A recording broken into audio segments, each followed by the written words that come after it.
Hello, everybody. My name is Aldemaro Romero Jr. I am the Dean of the Weissman School of Arts and Sciences at Baruch College, City University of New York. I want to welcome you to this concert of the Seven Last Words of Christ by Joseph Haydn, performed by the Alexander String Quartet for this special streaming presentation by Baruch Performing Arts Center at Baruch College. The Alexander String Quartet has a long history with Baruch. Since 1986, they have been performing in our premises, and the residency of this group has been possible thanks to the support of Aaron Silverman and his wife, Freda Silverman. The piece we're going to be listening and even watching today was commissioned by the Canon of Cadiz, a city in southern Spain, and first performed on Good Friday of the year 1787. There's an interesting story behind this concert. This particular church in Spain, they commission every year to an author, a composer, a particular piece to be premiere for Lent every year. So they commission the Austrian composer Joseph Haydn to do this. Haydn found the idea challenging, actually, because what the priest wanted to do was to say some of the words that Jesus Christ said when he was being crucified, and then to have those words being followed by music. But during that time, the priest will come down from the pulpit, will be on his knees in front of the altar, and then when that particular piece of music ended, he was going to go back to the pulpit, say another of the seven words of Christ, and then coming down for the music to follow. They did this, as I mentioned, every Lent. And Haydn said, okay, let's do that, but I want to add an introduction and a finale. So at the end of the day, what we have here is a piece in 9 movements in the form of sonatas. Haydn originally wrote this for an orchestra, but then he realized that this could be performed in many different churches that have less resources than this one in Cadiz. So he wrote a version of it, an arrangement of this for chamber orchestra. And the interesting thing about this particular piece when it was commissioned is that when Haydn was going to be paid for this commission, he actually received a cake. And Haydn opened the box and said, "A cake? I was expecting money." He decided to cut the cake anyway. And then guess what? Inside the cake, there were a number of gold coins in there. And if you're surprised by this, let me tell you, in Spain, even today, they do that. So please enjoy with me the Alexander String Quartet, composed by Zacharias Grafilo and Frederick Lifshitz in the violins, Paul Yarborough in viola, Sandy Wilson on the cello, as they perform Haydn's 7 Last Words. And by the way, the musicians themselves will be the ones reading these words. Please enjoy it.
Father, forgive them, for they know not what they do.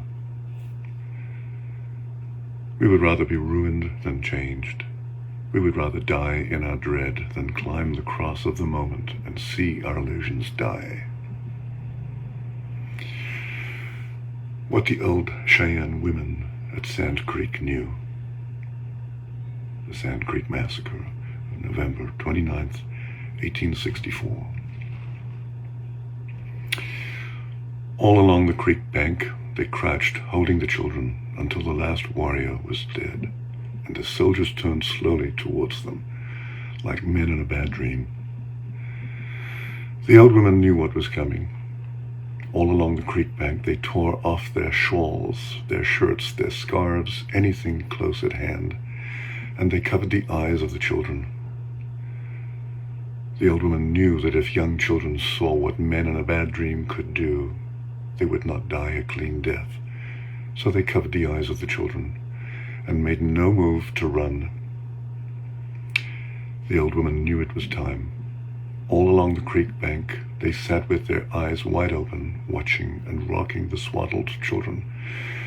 And when the soldiers opened fire, they tumbled into the creek, the dead children in their arms, with eyes covered so they would not see what men in a bad dream could do.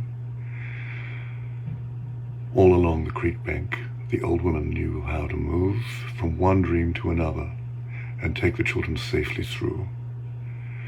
The old woman knew what men in a bad dream could do. And jumping from 1864 to 1917, G.A. Stoddard Kennedy, a chaplain in World War I, writes, "On June 7th, 1917, I was running to our lines, half mad with fright, though running in the right direction, thank God, through what had once been a wooded copse. It was being heavily shelled. As I ran, I stumbled and fell over something. I stopped to see what it was. It was an undersized, underfed German boy with a wound in his stomach and a hole in his head. I remember muttering, 'You poor little devil, what had you got to do with it? Not much great blonde Prussian about you.' Then there came light. It may have been pure imagination, but that does not mean it was not also reality, for what is called imagination is often the road to reality. It seemed to me that the boy disappeared, and in his place there lay Christ upon the cross, and cried, 'Inasmuch as ye have done it unto the least of these, my little ones, ye have done it unto me.' From that moment on, I never saw a battlefield as anything but a crucifix. From that moment on, I have never seen the world as anything but a crucifix."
Today, you will be with me in paradise.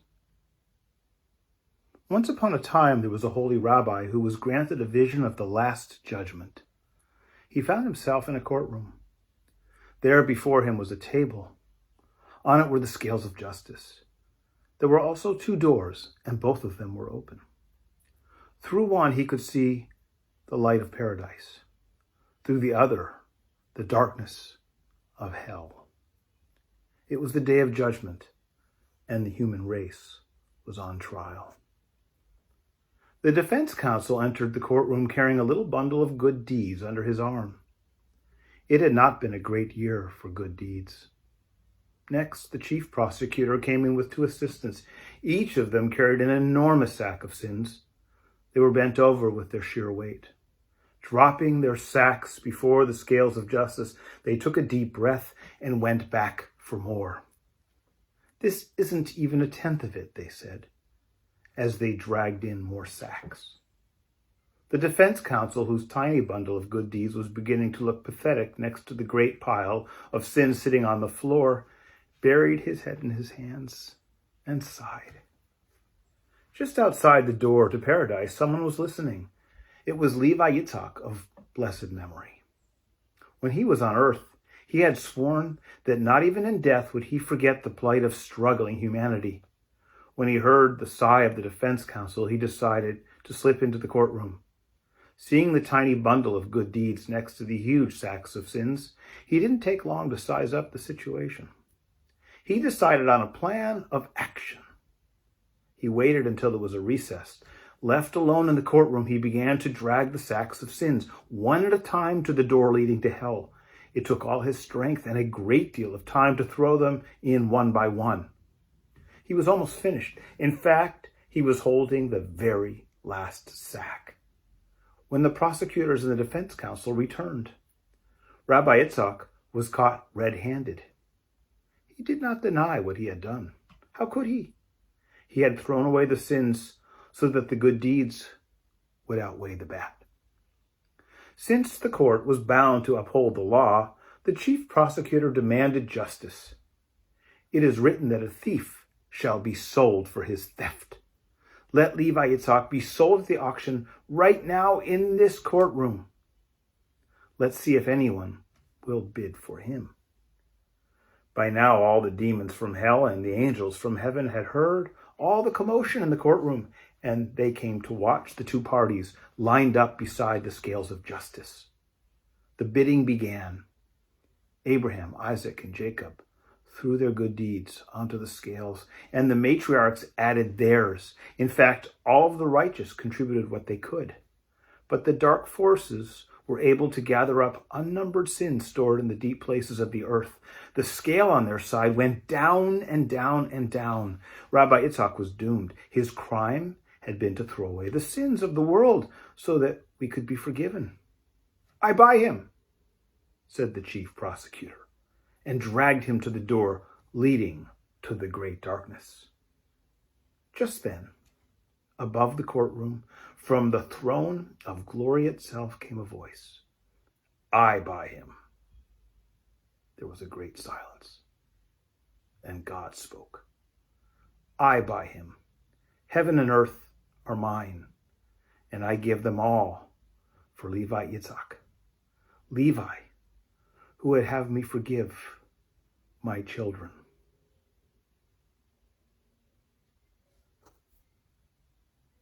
Today, you will be with me in paradise.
Woman, behold your son.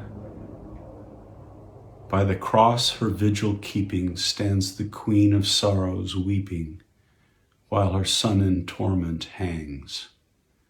Now she feels, O heart afflicted by the sword of old predicted, more than all a mother's pangs. Who, Christ's mother contemplating in such bitter anguish waiting, has no human tears to shed? Who would leave Christ's mother sharing all the pain her son is bearing, by those tears uncomforted? I am the great Son, but you do not see me. I am your husband, but you turn away. I am the captive, but you do not free me. I am the captain, you will not obey. I am the truth, but you will not believe me. I am the city where you will not stay. I am your wife, your child, but you will leave me. I am the God to whom you will not pray. I am your counsel, but you do not hear me. I am that lover whom you will betray. I am the victor, but you do not cheer me. I am the holy dove whom you will slay. I am your life, but if you will not claim me, seal up your soul with tears and never blame me.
My God, why have you forsaken me? Shusako Endo's novel, The Silence of God, is about 17th century Japanese martyrs. The narrator watches two men bound to the stake as the tide of the sea comes in over them until they die exhausted. What do I want to say? I myself do not understand, only that today, when for the glory of God, Mokichi and Ichizo moaned, suffered, and died, I cannot bear the monotonous sound of the dark sea gnawing at the shore. Behind the depressing silence of this sea, the silence of God, the feeling that while men raise their voices in anguish, God remains with folded arms, silent. Nikos Kazantzakis in his report to Greco, blowing through heaven and earth and in our hearts, and the heart of every living thing is a gigantic breath, the great cry, which we call God. Plant life wished to continue its motionless sleep next to the stagnant waters, but the cry leaped within it and violently shook its roots. Away, let go of the earth, walk.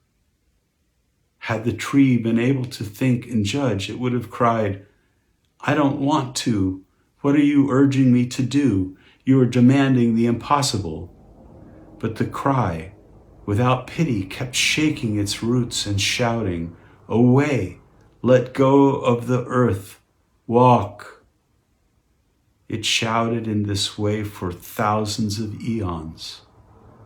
The cry we resist, the cry of life being wrenched out of us, the cry of yes.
I thirst.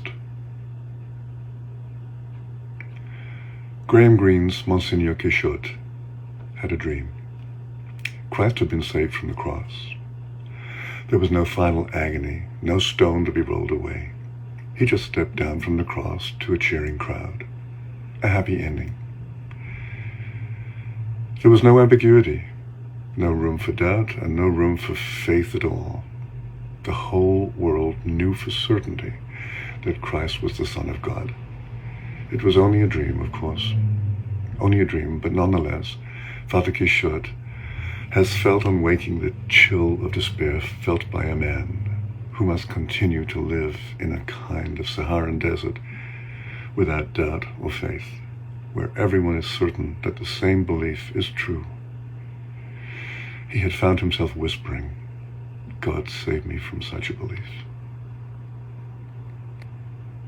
Sit you.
It is finished. A memory of Chrysler once. At some recital in this same city, the seats all taken, I found myself pushed onto the stage with a few others, so near that I could see the toil of his face muscles, a pulse like a moth fluttering under the fine skin, and the indelible veins of his smooth brow. I could see, too, the twitching of the fingers, caught temporarily in art's neurosis. As we sat there, or warmly applauded, this player who so beautifully suffered for each of us upon his instrument. So it must have been on Calvary, in the fiercer light of the thorn's halo, the men standing by, and that figure, the hands bleeding, the mind bruised but calm, making such music as lives still, and no one daring to interrupt, because it was himself that he played, and closer that all of them, the God, listened. The shepherd's hovel shone, for underneath the soot we saw the stone clean at the heart as on the starting day. The refuse heaps were grained with that fine dust that made the world, for he had said, "To the pure, all things are pure." And when we went into the town, he with us, the lurkers under the doorways, murderers, with rags tied round their feet for silence, came out of themselves to us and were with us. And those who hide within the labyrinth of their own loneliness and greatness came.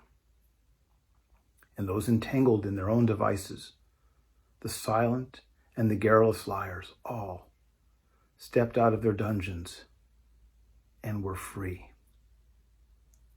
It is finished.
Into your hands, O Lord, I commend my spirit.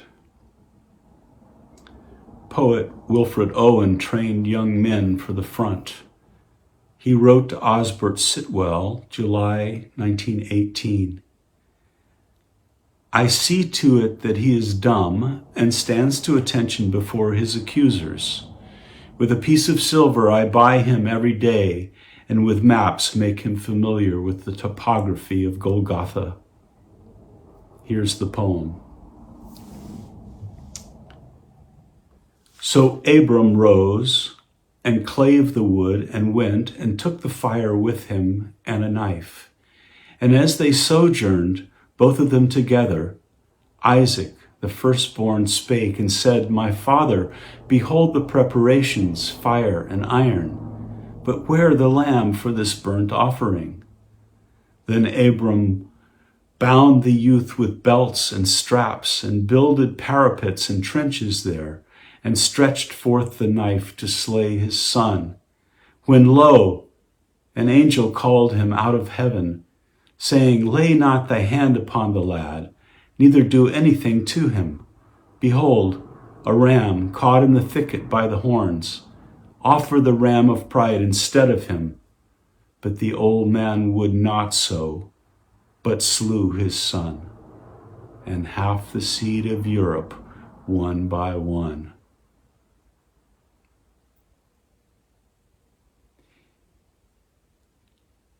Yet we still call this Friday good, for the mystery of mercy it accomplishes in us.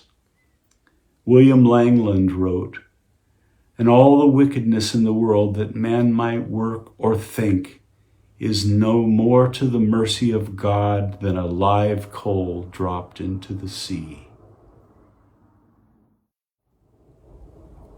Earthquake. The Lesson of the Moth, Don Marquis. Archie, the cynical and disillusioned cockroach, tries to persuade a moth of the idiocy of trying to break into an electric light bulb and fry himself on the wires. It is better to be part of beauty, argued the moth, for one instant and then cease to exist, than to exist forever and never be part of beauty. And, records Archie, before I could argue him out of his philosophy, he went out and immolated himself. On a patent cigar lighter, I do not agree with him. I myself would rather have half the happiness and twice the longevity. But, and here the cynic gives himself away, at the same time I wish there was something I wanted as badly as he wanted to fry himself. Who then devised the torment? Love. Love is the unfamiliar name behind the hands that wove the intolerable shirt of flame, which human power cannot remove. We only live, only suspire, consumed by either fire or fire.